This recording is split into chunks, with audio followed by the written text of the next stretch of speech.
আজকে আমি সন্ধ্যাবেলা বানিয়েছিলাম টমেটো দিয়ে পেঁয়াজি আর চা। তো এখানে চলো আমি বলি যে আমি কিভাবে বানিয়েছি।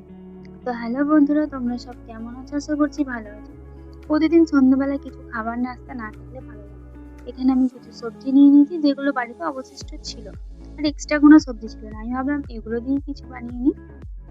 তো টমেটো দিয়ে আমি পেঁয়াজি বানাবো। তার জন্য এখানে ধনেপাতা, পেঁয়াজ, টমেটো আর কাঁচা লঙ্কা, এই জিনিসগুলো আমি সব নিয়ে নিয়েছি। এগুলোকে ভালো করে ধুয়ে তারপরেই কাটবো।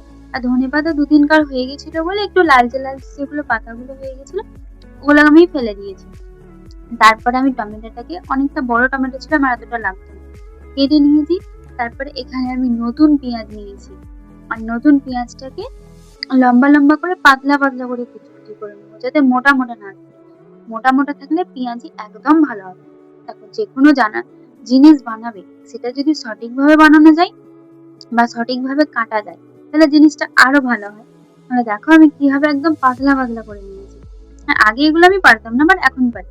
দেখো এখানে আবার সব জিনিসগুলো কাটার পর আমি ধুয়ে নেবো। আর তারপরে এগুলোতে আমি ভালো করে মশলা দেবো।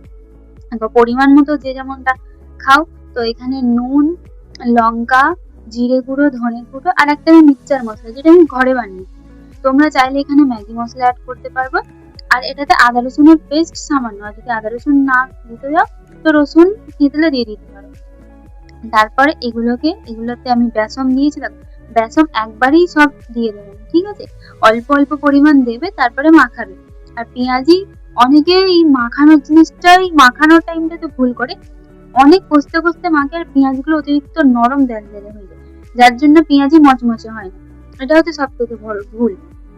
আমি বেসনের সাথে পেঁয়াজি খুব আলতো ভাবে মাখি, যাতে পেঁয়াজটা অতিরিক্ত নরম না হয়ে যায়। আর যেহেতু এতে নুন দেওয়া আছে, এমনিতেই অল্প ৫ মিনিট যাবে না, নরম হয়ে যাবে।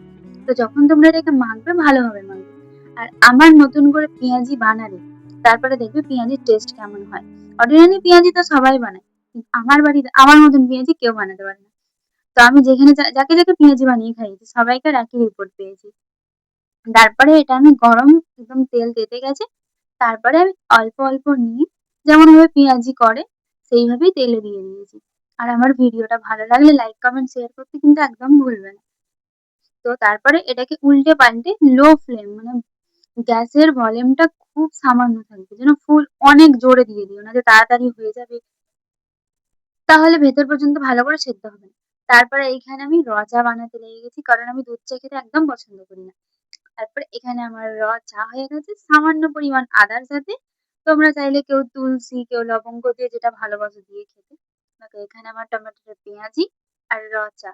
তারপরে আমি, আমার মা আর আমার বিল্লু তো ও তো থাকবেই। ঠিক আছে, আমরা সবাই মিলে খেয়ে নিই। কারণ দেখো বিকেল বেলাটাই খেয়ে নেওয়াটা ভালো। কারণ তখন আমাদের বেশি দেরি করে খেতে গেলে ভাল লাগে না। আমার মনে হয় বিকালের টাইমটাতেই খেয়ে নেওয়া হয়। আজকের ভিডিওটা এতটুকুই ছিল। কেমন লেগেছে অবশ্যই জানিও। Bye bye.